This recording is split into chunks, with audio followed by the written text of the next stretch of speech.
Prince William, born to be king. He often used to say to his mother that he didn't really want to be king. His childhood was a mixture of enormous luxury and privilege and disaster. Kate Middleton, a middle-class home counties upbringing. Probably received some rather standoffish or condescending views towards her because she wasn't an aristocrat, unlike Diana or even Sarah Ferguson. This is the remarkable story of a prince and a commoner.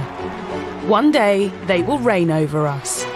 How have they juggled traditional royal life and the modern world?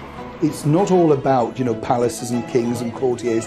There are real people out there. So that mixed together is making William a very successful king in waiting, without a doubt. We'll look back at rarely seen images of their lives. There was him at one stage on his hands and knees cleaning out a loo. Now, you don't see a future king doing that very often. And hear from insiders who've watched their every step for years to reveal how Kate has adapted to her royal role. His girlfriend was being hounded in just the same way as his mother had been.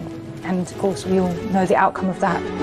She's moved from being weighty Katie, who was seen as rather lightweight, to the Kate we see today, who's absolutely embodies her royal role. How William has embraced his sense of duty, while those around him have rocked the boat. You couldn't be, in William's view, a member of the royal family dipping in and out. You are either in or you are out. And ask, does the perfect image they portray mean the future of the monarchy is too good to be true? The Queen and the Duke of Edinburgh, they will be watching very carefully, especially given that younger royals in the past have got things very badly wrong, and they don't want that to happen again. I think they have been being tested out. I think people have been watching to see whether the crown is safe in their hands.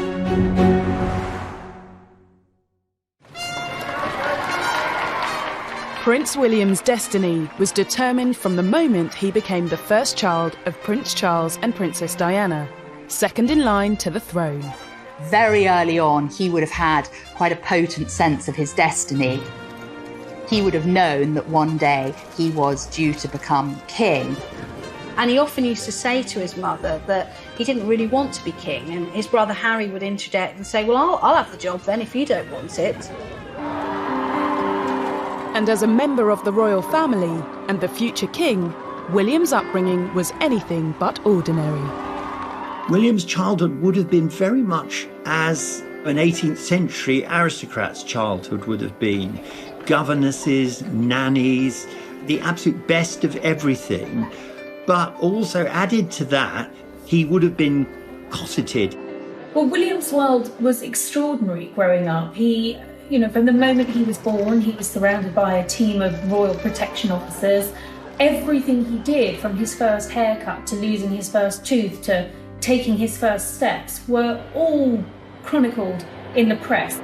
Living with one foot in the 18th century and one foot in the 21st century, as it were, that isn't necessarily a good thing. I mean, it would be very hard for someone with that kind of childhood, that kind of upbringing, to live an ordinary life. William's childhood was also filled with well-documented challenges. Charles and Diana tried to be as present as possible, but they also were required to fulfill their royal role. There were long tours, where a royal tour these days might be 9 days. Charles and Diana were going 3, 4, 5 weeks. William, as we know, was brought up by parents who were mostly at war with themselves and one another. William and Harry had to cope with the breakdown of their parents' marriage, not just on a personal level, but as it played out in front of the whole world, which would have been incredibly difficult. From an early age, William was exposed to both traditional and modern approaches to the monarchy, both of which have influenced him. I think William grew up in a family where he had two very opposing influences. He had the court influence, his father, his grandmother. He absolutely knew what his regal destiny was. And then he had this humanising, emotional, sort of common touch of his mother. Diana in particular made sure that William was very aware of his privilege. She was taking him to AIDS hospitals. She was taking him to visit homeless centres where he would interact and meet the homeless. She wanted him to understand that with enormous privilege comes great responsibility.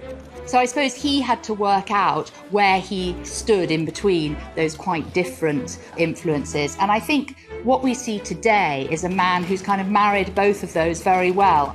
Diana wanted normality, which of course is the one thing the royals cannot have. But I think they did have, as close as possible, a normal upbringing behind the railings of Kensington Palace. But, you know, it is the gilded cage. William and Harry have always been princes who relished normality. You know, just the chance of going to the record shop or the burger joint on Kensington High Street, that was a highlight for them. They just wanted to do what normal people did. They had a secret door there out of the palace confines where they would just slip out unnoticed and go and play in Kensington Gardens, often with other children. And the parents would be looking at their kids thinking, hang on, that's William and Harry. The princes did have to abide by traditions. William and his brother were educated at Eton, following in the footsteps of many royals before them. I heard a wonderful story that Diana used to tease the rather stuffy old guard advisors, who were themselves old Etonians. She used to tease them and say, I really think I must look at sending Wills and Harry to Holland Park Comprehensive School. It would do them good to be educated with, you know, ordinary children. William's upbringing shaped him and gave him his first chance to marry royal formality with a more normal and relaxed approach to life. I think the great connection about William himself is the fact that he is a very approachable, very down-to-earth person. That really comes from the upbringing that the late great Princess Diana gave him. It's not all about, you know, palaces and kings and courtiers. There are real people out there. At just 15, William experienced the pivotal moment of his childhood. His mother Diana died, and he was forced to grieve on the most public stage imaginable. We have reports from Paris that Diana, Princess of Wales, has been killed in a car accident. You can't help but feel desperately sorry for that particular period in the boy's life that went on to form the rest of their teenage years. It was very difficult, and of course it's gone on to affect them in their adult lives as well. Living through this ordeal drove Harry to anger and upset, whereas William appears to have turned inward, buttoning up and holding back his feelings. At a fairly young age, William really was thrust into a crisis. And I think he's been very honest, talking about grief and how he processed it, and I think he's been really helpful to a lot of people he's met who have experienced the same. So his childhood was a mixture of enormous luxury and privilege and disaster, and those two things have created a man who's both confident and vulnerable. Kate Middleton was born fewer than 6 months earlier than the prince, but in an entirely different world to her future husband.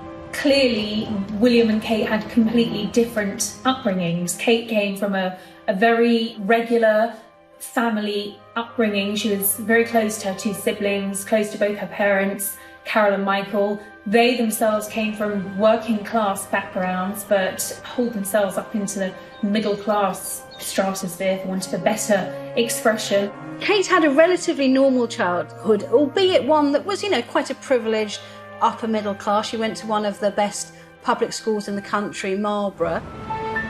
William's father, Charles, grew up in Buckingham Palace, and his mother, Diana, in a 90-room stately home.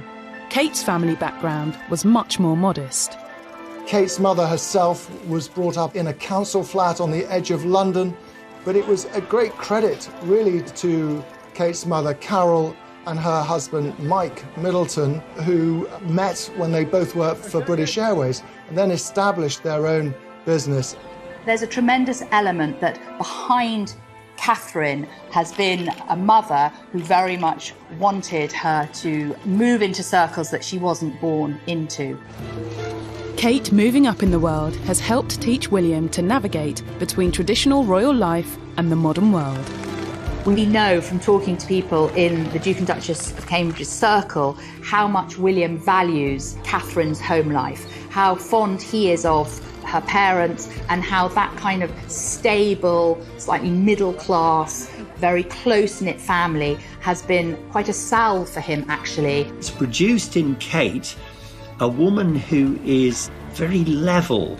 She's interested in other people, which I think is, at the moment, in the modern world, is probably the perfect background for being the Queen, and especially when her husband, the future king, has such a different upbringing, a damaged upbringing, and so what William lacks is made up for by Kate.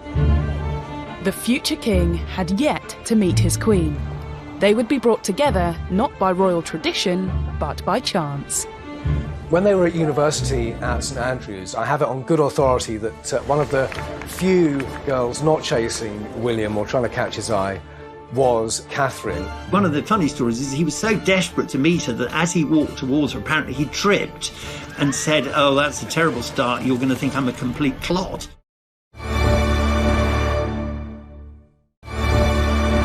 Bao nhiêu mong ước xa xưa chỉ còn là kỷ niệm, từng đêm tôi nhớ về cuộc đời đua trên bốn bề giàu lo, nhiều lúc ước mơ rằng được phép nhiệm màu đưa tôi về thuở xa xưa, bay cao cùng cánh diều đùa chơi với đám bạn, hồn nhiên ngây thơ vui đùa ngày tháng, để lòng tôi hân hoan dưới trời mây, ngày xưa dấu yêu còn đâu.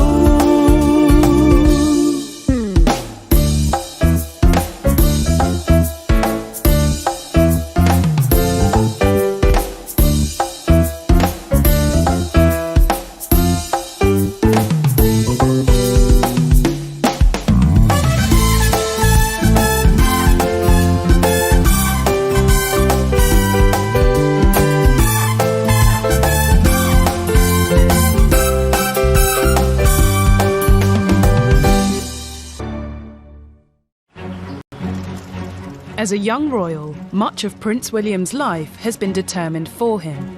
But he has made some bold choices that have nodded to the modern world while still being a traditional royal. Like taking a gap year, the first British heir to do so. I thought this was a bit more of a way of trying to help people out and meet a whole range of other different people from different countries. William was allowed the luxury of a gap year. His father, the Prince of Wales, was determined that he needed to be educational. He was not just going to be allowed to go and spend a year playing polo in Argentina. William's gap year really was a great mix of a number of different activities. He spent time in Belize doing his military training exercises with the Welsh Guards. He spent time on a dairy farm where he had to get up at 5 o'clock in the morning to milk the cows, all sort of very hands-on. Far too early.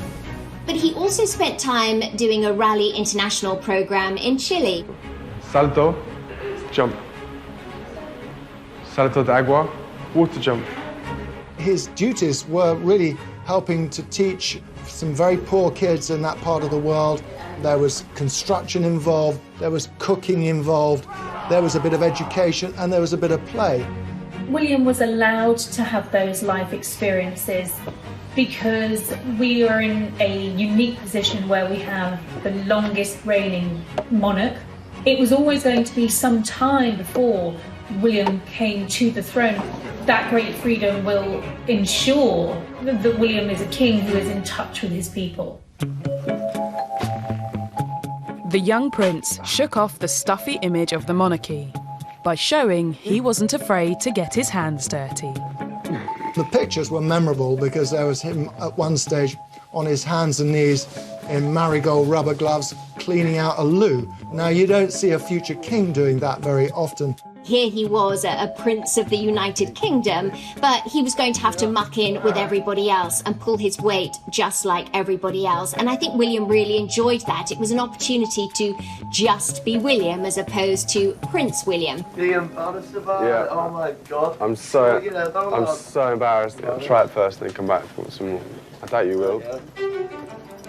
It seems the prince knew the importance of being approachable to the public. I think those kind of experiences where he was mixing with young people from a very different social background to his own helped give him a good base and understanding about basically people. Towards the end of his time there, they invited the cameras in and he recorded an interview about his experiences down there. It was a sort of first sight of how this young man was developing. I don't like being treated any different at all. I don't like special treatment at all. I love having no restrictions, you know. There's no one out here chasing me around or anything. It's brilliant. What William didn't know at the time was that his future wife would join the exact same volunteering programme just a few weeks later. I think it just shows that they have got a lot in common, which has given an enormous amount of stability, not just to their marriage, but to the kind of couple they intend to be or they will be when they are king and queen. Rather than join the military after he finished school, like most royals before him, William chose to take a different path and went to St Andrews University. It was here where he would meet his future wife. One of the funny stories is he was so desperate to meet her that as he walked towards her, apparently he tripped and said, "Oh, that's a terrible start. You're going to think I'm a complete clod." They met very early on when they both joined St Andrews in 2001 because they were sharing the same halls of residence. They also shared a number of classes. They were both covering art history at the time. So, yes, they shared classes, they'd walked classes together. They really became friends first. But we met at university at St Andrews, and we were friends for over a year first. And it just sort of blossomed from then on. When they were at university at St Andrews, I have it on good authority that one of the few girls not chasing William or trying to catch his eye was Catherine, and if that's true, she played an absolute blinder. He was definitely the target of lots of Sloaney girls there at university, but it wasn't until the infamous fashion show that William noticed Catherine. This future king and queen were initially brought together by a charity fashion show and a very memorable dress. William saw Kate in a very kind of see-through dress at the college fashion show, and urban myth suggests that he said to his friend there, "Wow, Kate's hot." We've always been led to believe that Kate had another boyfriend at the time, and William might have been still dating one of his old Highgrove era girls, but neither of those relationships lasted long. William and Kate grew closer when in their second year at St Andrews, they moved into a private house with two friends. It was in their second year that William and Kate's friendship, I suppose, really jumped to the next level. And that's where they were able to really get to know each other that much better. We just spent more time with each other and had a good giggle, had lots of fun, and realised we shared the same interests and just, had a really good time. She's got a really naughty sense of humour, which kind of helps me because I've got a very dirty sense of humour. They've both joked about who cooked for who was the better cook. Actually, you did cook for me quite a bit at university, and it would always come with a bit of angst and a bit of anger if something had gone wrong, and I'd have to wander in and save something. Before William started university, an agreement had been made with the press so that he could get on with his studies without intrusion. The deal? We smile for the cameras now, then you leave us alone until the autumn. At that point, they were really out of control. We had paparazzi pictures, we'd had phone hacking and embarrassing headlines for Prince Charles and Camilla. It really was a mess. And I think what you actually saw was the very first time the royal household, if you like, taking control of the narrative, of the story. But William and Kate had to go to extra lengths to ensure their blossoming romance remained private. They would employ all the obvious tactics. They wouldn't hold hands walking down the street. They'd arrive to a party at different times. William was always very protective of the relationship because he knew once a light was shone on it, there was really no going back. He once said to me, you don't know the pressure. You meet a girl, you want to enjoy developing your relationship with them quietly in private, but the minute I start dating somebody, the world knows about it. Despite the media embargo, it wasn't long before the press got wind of the relationship. Inevitably, stuff leaked out about his relationship with Kate. It was beginning to be in the gossip columns. If you're the future king, you just can't hide that sort of relationship. While rumours were rife, William denied reports he had a girlfriend. Kate did attend William's 21st birthday party at Windsor Castle, but at the time, William was quoted in the press as saying he didn't have a steady girlfriend. William, did you hear with some good friends? Yeah, with some friends, definitely. Had a good laugh. Now, of course, we now know he and Kate were pretty serious about each other then. This morning, William, of Kate. I wonder how you feel about that and how she's bearing up under the scrutiny. I haven't seen any of it. I'm just gagging it on the slopes, basically. Simple as that. Despite their efforts, the rumours blew up when in 2004 the couple were pictured together for the first time. But in 2004, the relationship really did hit the public eye. But unfortunately for them, a paparazzi photographer took pictures of William and Kate clearly very close on a ski lift together. A red top tabloid newspaper splashed it all over their front page, and William was furious. And he was also genuinely worried for Kate and her family about what this would now mean for them. William was right to be concerned. As the relationship was seemingly confirmed, Kate's mother was accused in the press of engineering their meeting. So at the time, there were a lot of rumours going around that, Kate's mother, Carol Middleton, might have tried to kind of orchestrate the relationship by ensuring she went to St Andrews. There was talk of Kate having a poster of William on her wall at Marlborough. That said, I have spoken to a lot of Kate's friends who were at school with her over the years. Nobody remembers having that poster. There's a story that goes the rounds that you had a picture of him on your wall as a child. There wasn't just one, there was like 10, 20. He wishes, no. No, I had the Levi's guy on my wall, not a picture of William, sorry. Sorry. It was me and Levi's, honestly. Yeah. William's first term at university was not easy in many respects and was made more difficult by his own indecision around his degree. First 13 weekends, he was at home more often than he was at college. And matters came to a head that first Christmas when he got back to Highgrove and he couldn't decide whether he really wanted to continue. I think the real problem was that he was probably on the wrong course. When you're a royal, if you suddenly change, your course, a lot's read into that. I mean, if you remember when Prince Edward didn't like being in the Marines, he was suddenly called a sissy and he couldn't do it. The fact is, he just didn't like it. Kate supported William through this dilemma, and in part on her advice, he changed course to study geography. It would be the first of many important decisions that the couple would help each other through.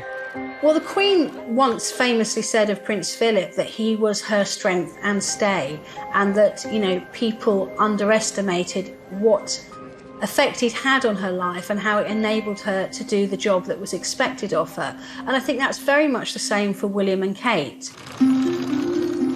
Gap year, university, and then William started to seriously date a commoner, a first for an heir to the throne.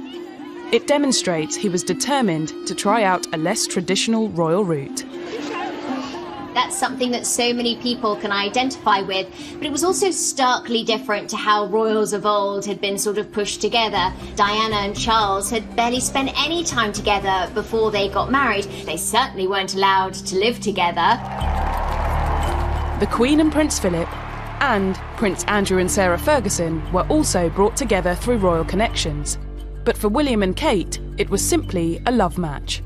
I mean, it wasn't like anyone else was thinking or saying, she would make a good future queen. And that happened with Diana, and the result was a disaster.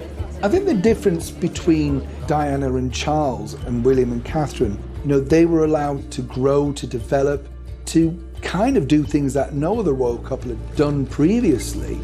I think all those aspects of how they got together and what happened afterwards are very important to the entire story and therefore the stability that they offer the royal family going forward.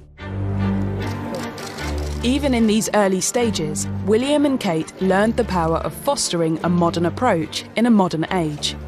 By going to university, by undertaking gap years, by spending time with regular people, doing regular things in a very ordinary fashion, that is really going to set William and Kate up for a future as king and queen consort in which they can relate to the people that they are supposedly governing.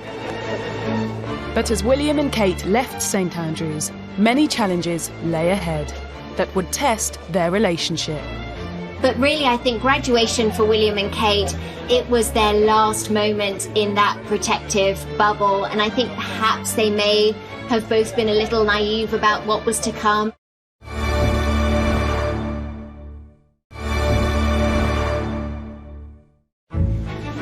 William Wales. In June 2005, William and Kate graduated from St Andrews University. That he is deeply grateful is not in doubt. And partly, of course, it's been about this woman. Catherine Middleton. It meant an end to the shelter and privacy that university life had offered their budding romance.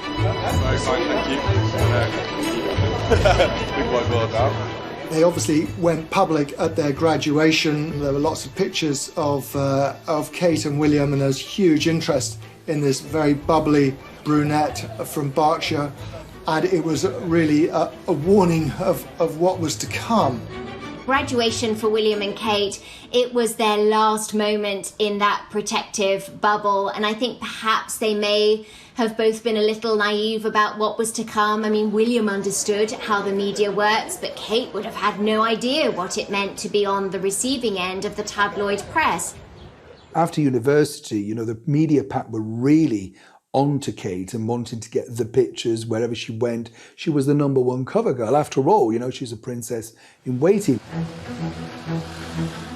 Not just a princess in waiting, but potentially a queen in waiting. The press and public wanted to know who Kate Middleton really was. There was a lot of speculation that William might be ready to pop the question. And, you know, she would open the front door of her flat in Chelsea and find dozens of paparazzi photographers. Now their relationship was fair game to the world's press, Kate experienced the curse of dating an heir to the throne.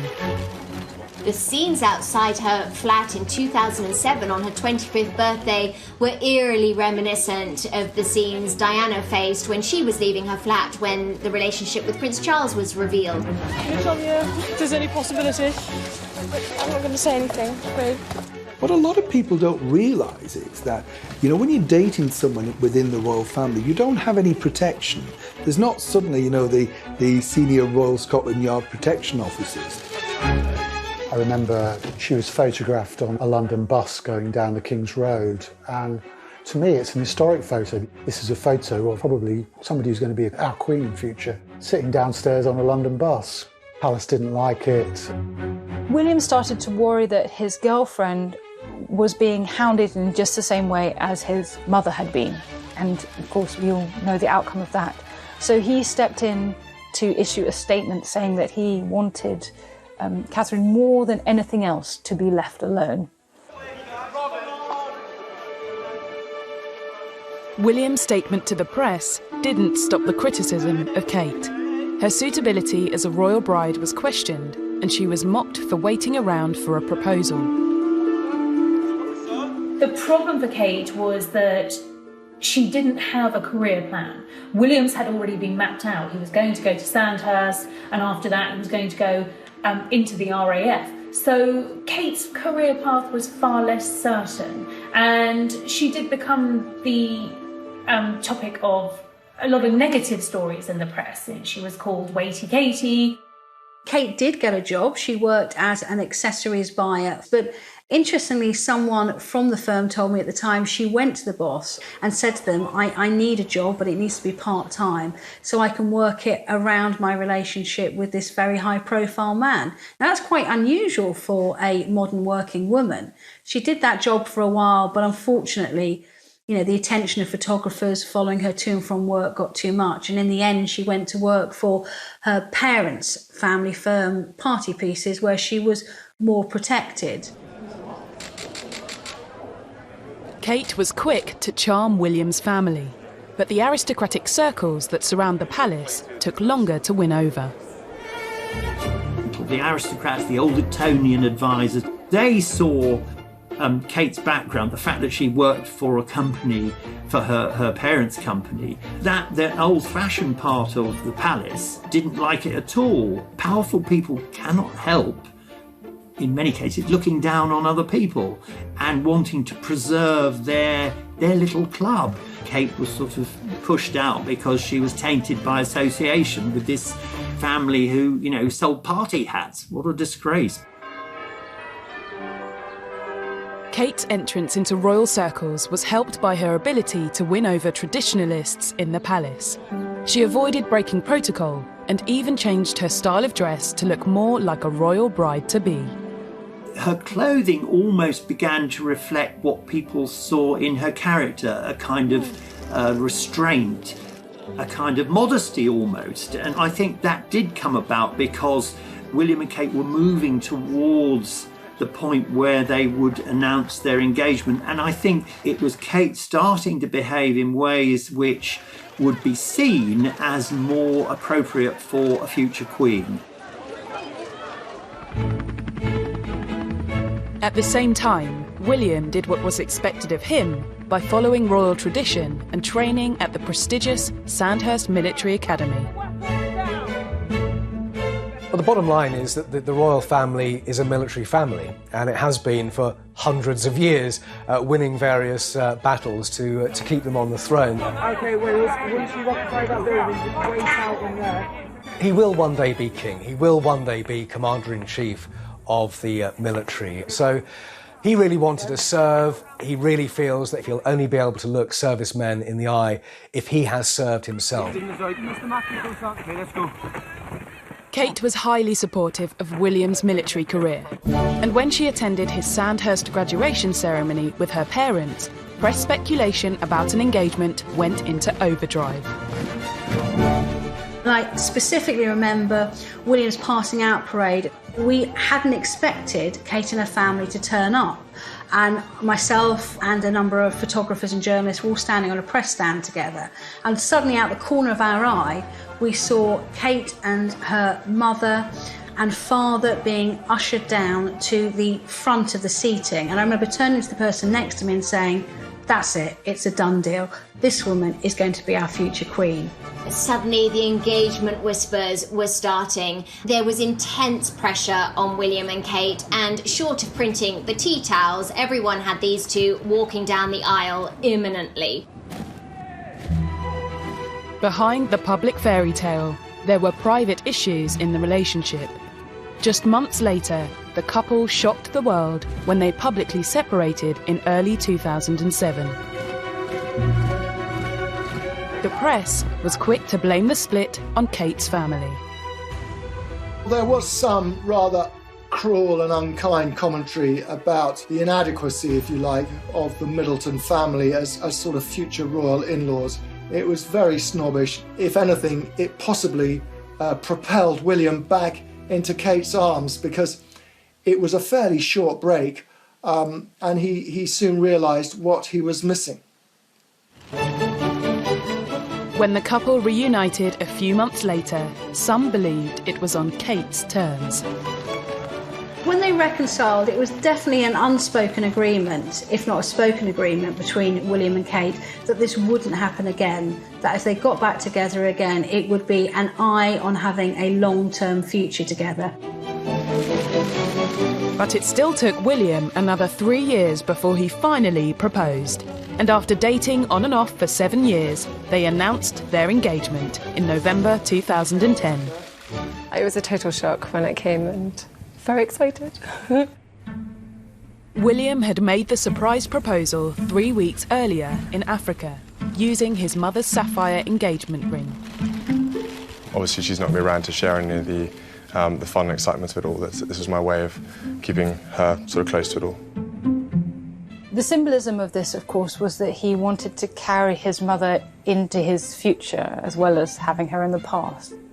Although there's this sort of beauty of the moment of William bringing his mother into the mix, there's also, on the other side of it, the kind of wisdom that he had not allowed his wife to be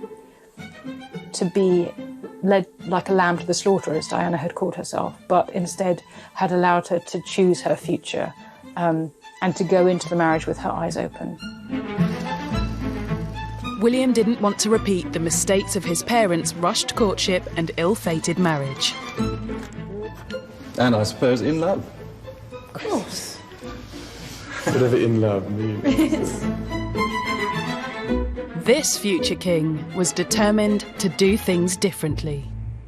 I have been waiting this long as I wanted to give her a chance to see and to back out if she needed to, before it all got too much, because, you know, I'm trying to learn from lessons done in the past, and I just wanted to give her the best chance to settle in and see what happens the other side. From that engagement interview, we realised, if anything, that we'd misnamed Kate as Weighty Katie. It should have been Weighty William, because it was William who sort of put the brakes on. Rather than rush into engagement and marriage, as many royal young men have done over the years, William waited and waited.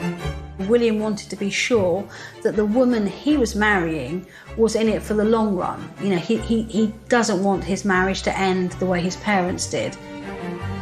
Unlike Diana, Kate had her eyes open to the challenging road that lay ahead. She wasn't just marrying into the royal family. One day, she would be wife to the king. And from the very beginning, she seemed to be aware of the traditional role she would need to fill. It's obviously nerve-wracking because I don't know what I'm I don't know the ropes really. William was obviously used to it, but no, I'm willing to learn quickly and work hard. And She'll do really well. Yeah, we'll do very well.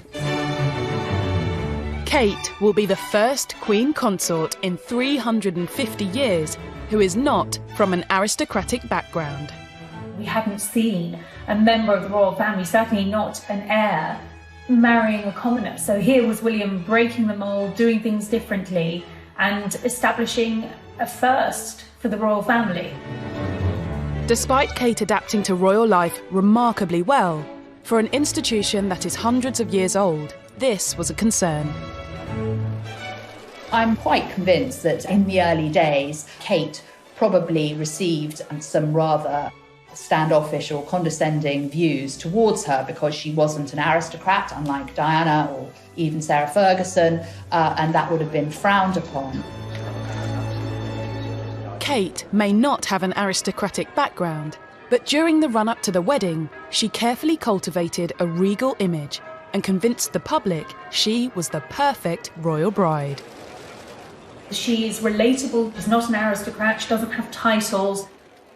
Through marrying a commoner, William has brought a common touch to the monarchy, which has been very, very valuable to the House of Windsor.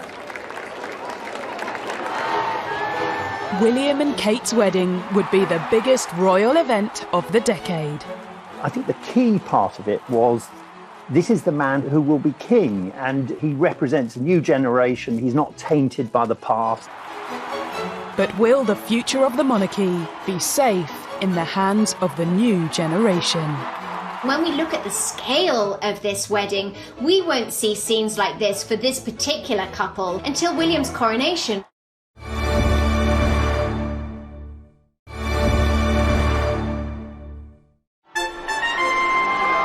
On the 29th of April 2011, Prince William of Wales and Catherine Middleton were married at Westminster Abbey.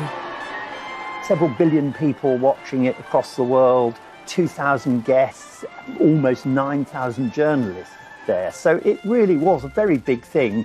But I think the key part of it was this is the man who will be king, and he represents a new generation. He's not tainted by the past.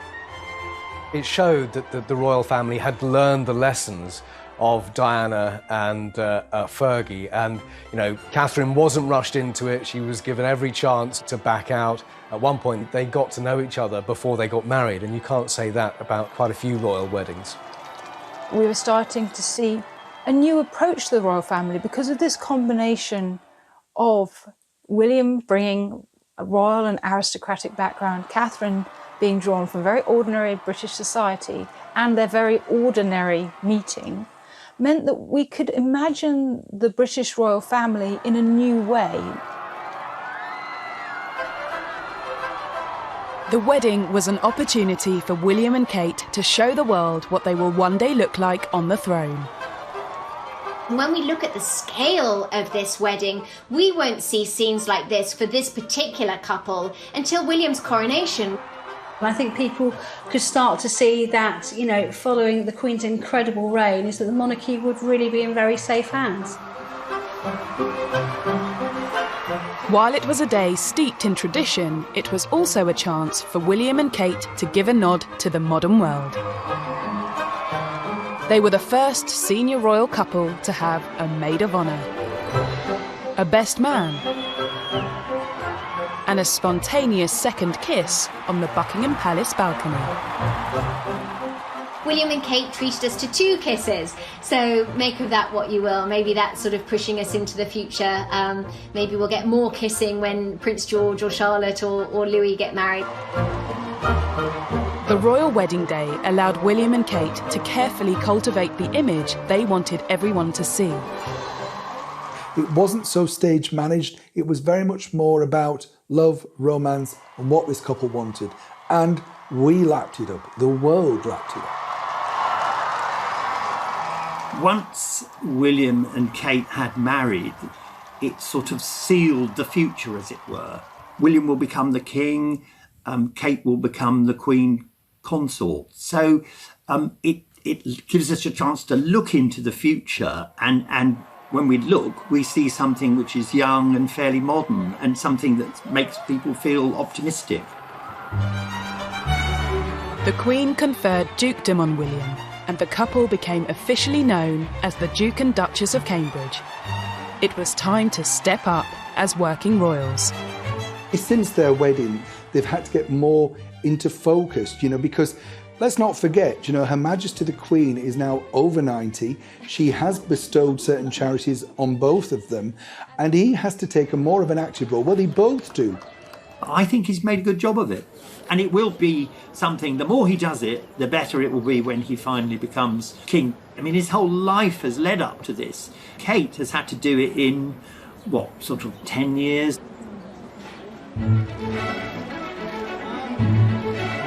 Kate may have been born a commoner, but she quickly adapted to being royal with a little help from the Queen. The Queen is not one who likes to tell people how to do things. She likes to lead by example. She took Kate and Camilla with her to Fortnum and Mason, where they had tea and they unveiled a plaque. But that was rather special, seeing the current Queen and 2 future Queen consorts out on an engagement together. It was very significant when she went on some of those trips in the early days with the Queen and the Duchess of Cornwall, which were really set up to put her at her ease and to give her an idea of what royal duty was like.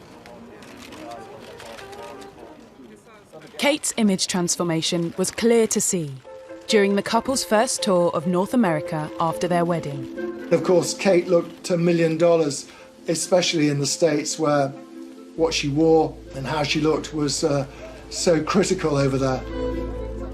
I think the other evolution of Kate is the fact that, you've seen her become more regal.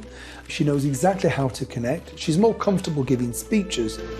Providing children and their families with a place of support, care and enhancement at a time of great need is simply life-changing. Kate now speaks in this wonderfully RP accent, which her parents don't have.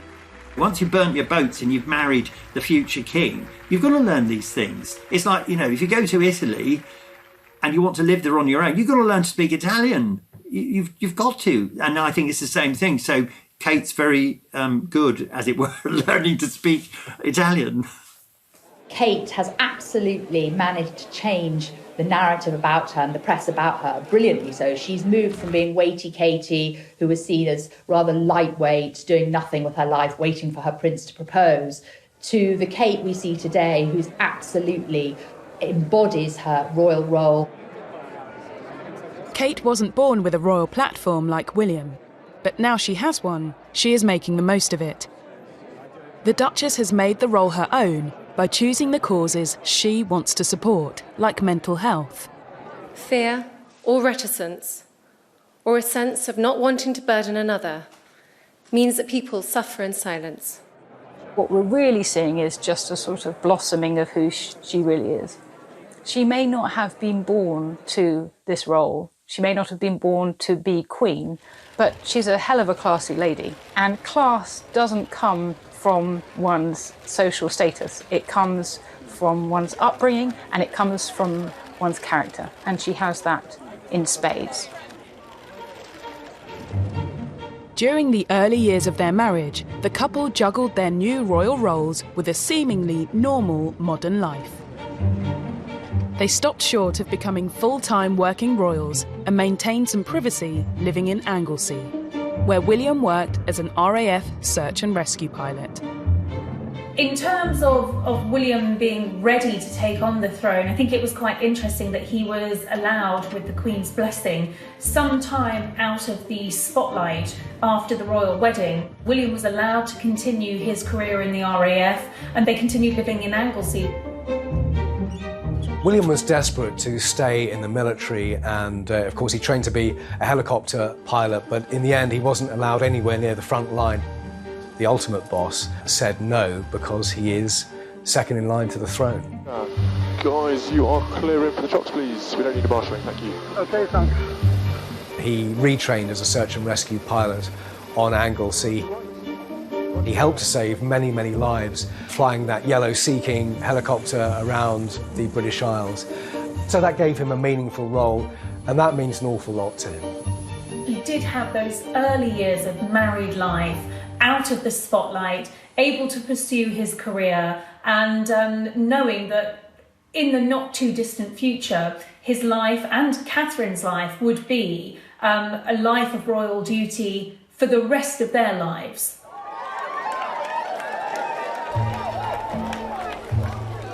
As the future king and queen, there was also implicit pressure on the couple to produce future heirs to the throne. Historically, royal wives have tended to have their first baby within a year of marriage. Well, it sounds awfully clinical, but that was never going to happen for William and Kate because the year following their wedding was the Queen's Diamond Jubilee, and nothing could detract from the Queen's Diamond Jubilee. Talk about impeccable timing. In December 2012, suddenly they announced Kate's pregnant.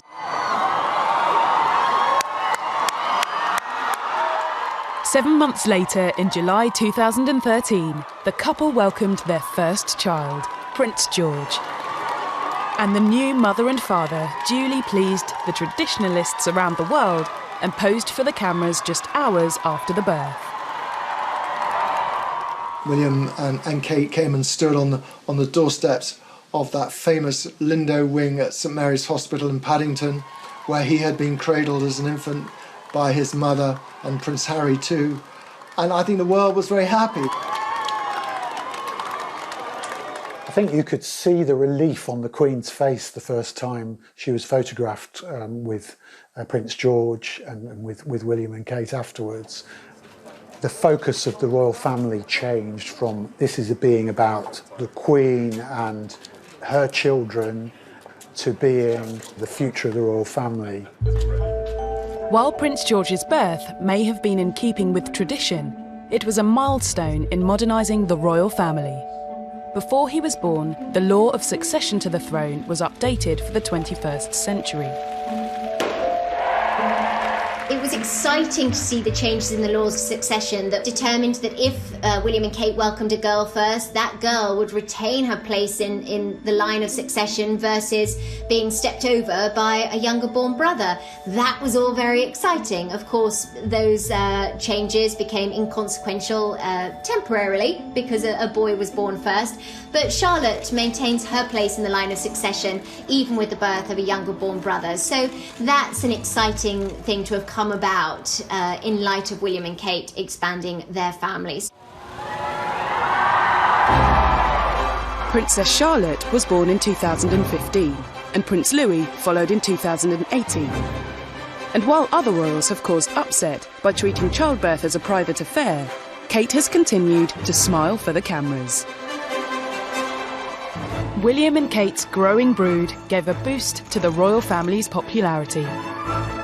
But with a string of royal scandals to follow, how have William and Kate weathered the storm and kept the monarchy on course. No one knows more than Harry what kind of life William has got in front of him. And William had every expectation and reason to think that Harry was going to be there supporting him when the time came. And now it looks like he won't be. I know William watched this interview with a mixture of shock and horror. Harry was kind of publicly airing their dirty linen, and I know he debated long and hard about what to do.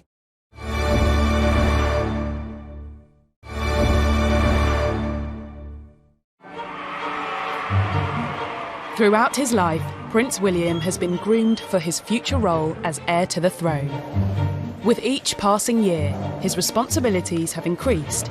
He made 3 overseas visits in 2019, attended 220 royal engagements, and is now the patron of 29 charities.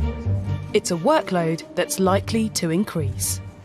What's impressive about Prince William is you absolutely get his sense of his own duty and his responsibility to the crown, and possibly at times that duty comes ahead of personal relationships.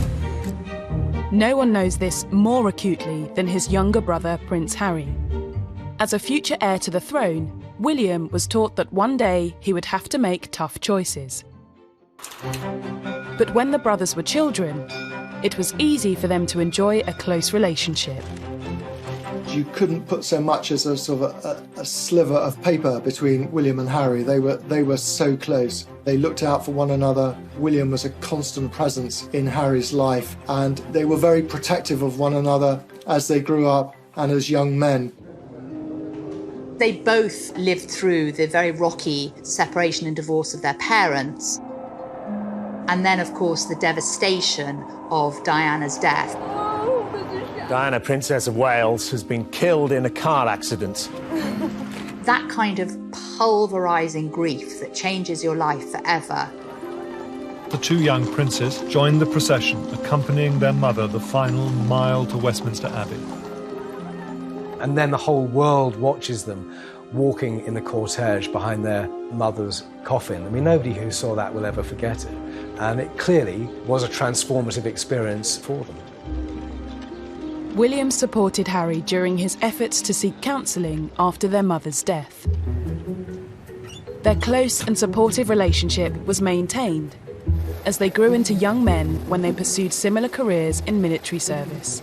The brothers actually lived together when they were both training to be pilots at RAF Shawbury, and I actually got the chance to interview both of them together. And it was really wonderful to see. There was a real camaraderie between them. He did all the washing up. He does do a bit of the washing up, then he leaves most of it in the sink, and then it comes back in the morning and I have to wash it out.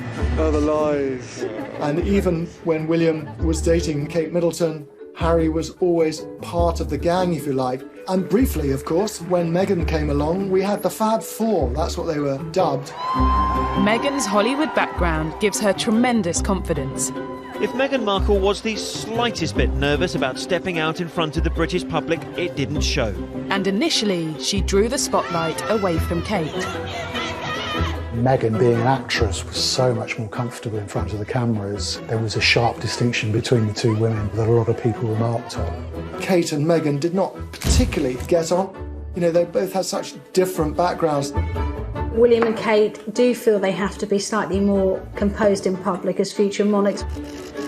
The Cambridges' devotion to duty has helped them ride out these tensions. But the brothers clashed again over the speed of Harry's whirlwind romance. Some say William urged him to take more time over it, as he and Kate had done with theirs, but this was hard for Harry to hear.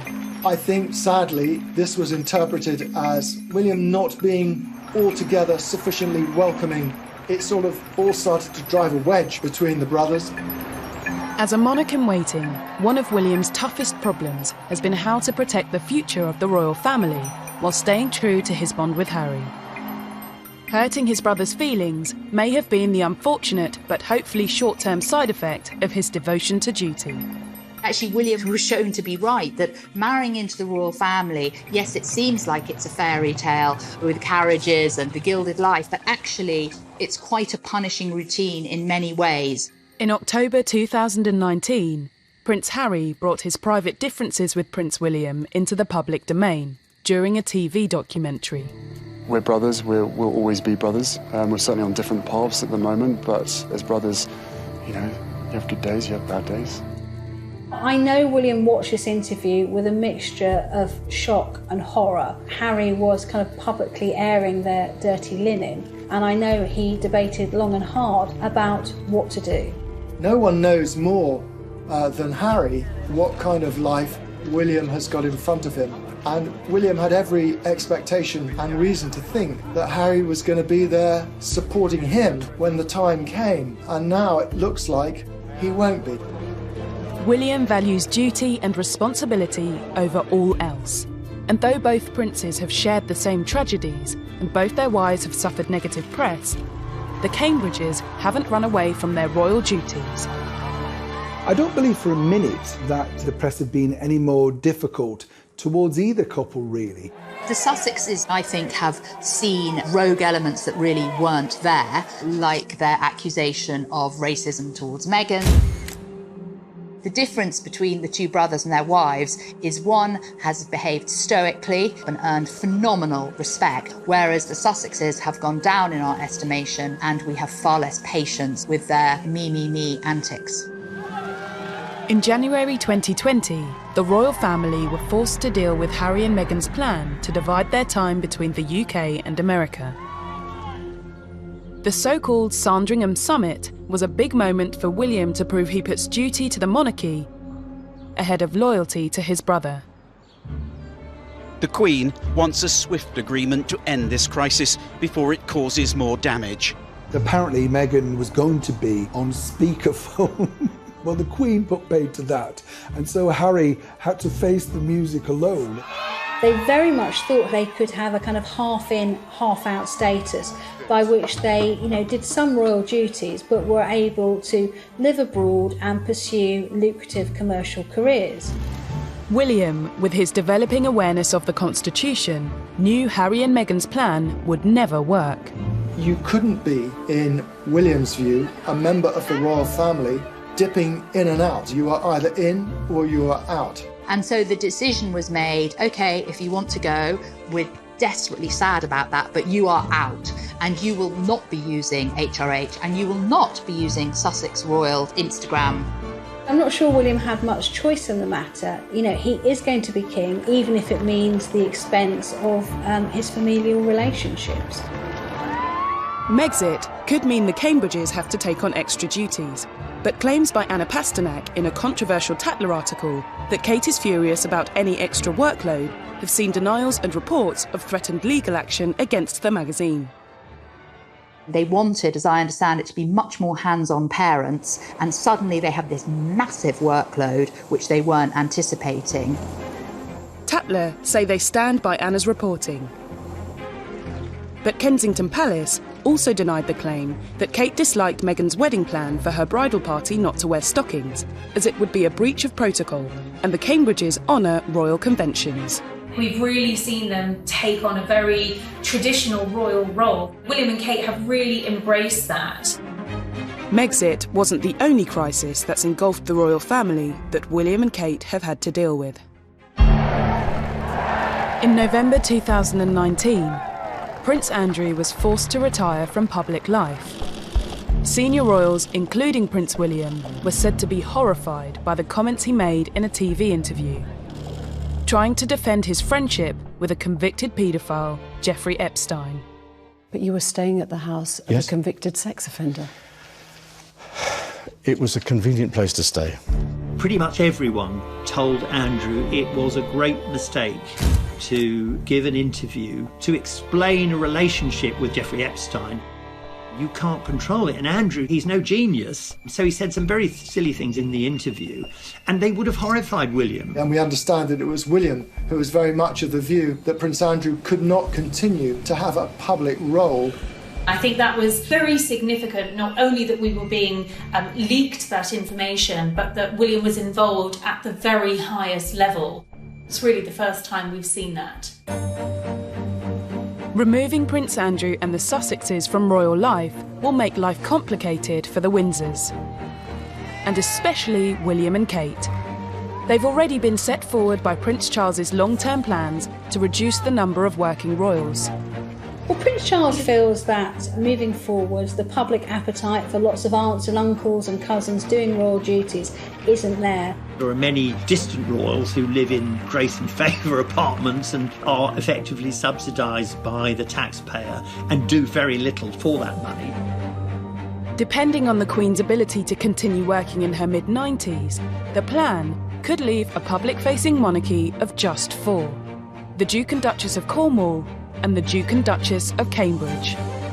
How do 4 people oversee the Commonwealth? How do 4 people do all the ceremonial occasions, all the official engagements, oversee all the charities that they do? William has a great sense that he has inherited something which is important and he needs to step up to the mark, even if it becomes his whole life. Megxit and Prince Andrew's departure have shown how Prince William places duty over close family relationships. But the coronavirus pandemic of 2020 would pitch the Cambridges into their greatest challenge yet. Something as terrible as this awful pandemic has actually given William and Kate a chance to shine in a very modern way.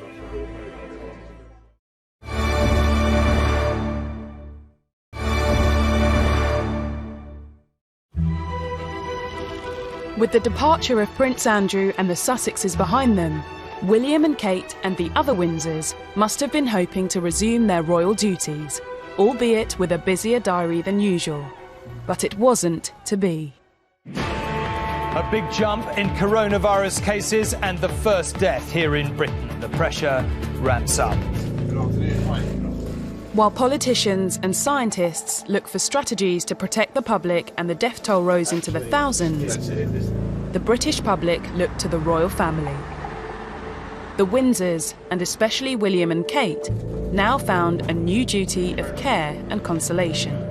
The Queen has been outstanding and has given a series of public broadcasts which have done an awful lot to reassure the population, I think. But beyond the Queen, it has been very much William and Kate who've come to the fore. The Queen is effectively in confinement at Windsor Castle. Charles tested positive for the virus. So William and Kate are really picking up the slack. 3 days before lockdown started, the couple took part in the first royal engagement in connection with the pandemic, when they visited a South London NHS helpline. How many calls are you getting from the public around mental health and... Listening to the concerns of NHS staff and thanking them for their dedication, William and Kate showed great sympathy. Something as terrible, as negative as this awful pandemic has actually given William and Kate a chance to shine in a very modern way. They've revealed things about themselves that will always be remembered, that during the pandemic they were there. When the nation went into lockdown on the 23rd of March, the Cambridges proved to be the most successful of the royals to embrace new technology and stay working within social distancing guidelines, continuing traditional royal duties but in a clever, modern way. Staying connected, staying positive and being able to talk to friends and family is so crucial. So suddenly the Duke and Duchess of Cambridge are at the front of the royal family, are the most visible royals, and have been doing all sorts of things virtually, whether it's opening hospitals or visiting schools or helping to found a couple of new charities. You know, what we're seeing now is the NHS and the frontline workers doing the most extraordinary job, and that's really come to the forefront in the last a few weeks, and I think it's going to dramatically change how we all value and see our frontline workers. William and Kate have isolated themselves with their children in Norfolk, where they have joined in the weekly applause for NHS carers. And in a callback to William's former career as an air ambulance pilot, they've offered their London home as a refuelling post for emergency flights. William was given permission for helicopters to land in the grounds of Kensington Palace, which is remarkable. That would never have happened in the past. The royals who lived there, even during the war, were a bit sniffy about people growing cabbages nearby. They haven't patronised us, but they're one of us. They absolutely have managed to blend their sense of duty with a real, tangible humanity. And personally, I've never admired them more than I do for how they've coped during the pandemic. Throughout his life, Prince William has made choices that have stepped away from the royal standard. I don't like being treated any different at all. I don't like special treatment at all. He took a gap year volunteering for charity and chose a wife from a non-aristocratic background.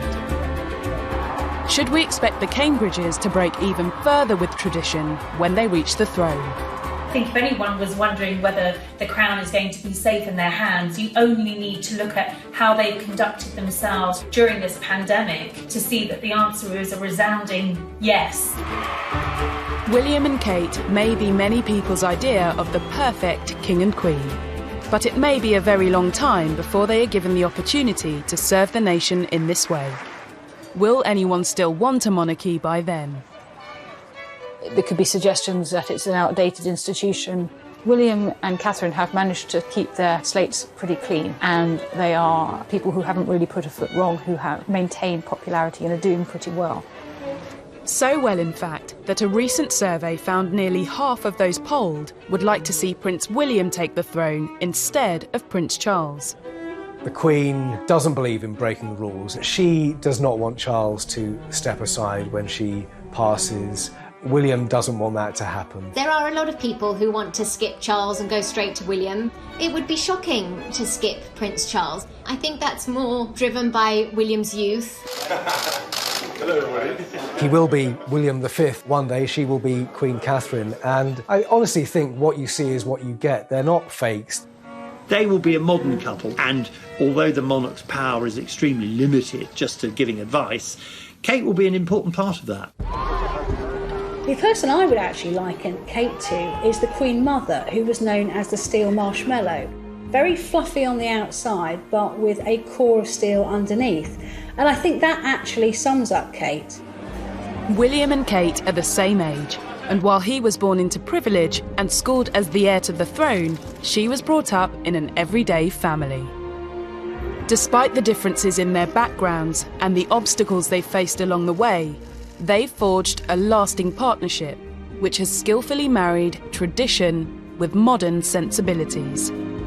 I do think that they will have a warmer feeling, a warmer approach to the British public. Very happy birthday on Valentine's Day. Yes, Valentine's Day. From everything we've seen to date with William and Kate, I think that they're going to demonstrate a monarchy that is caring and compassionate, that proceeds with dignity but also with a bit of humour.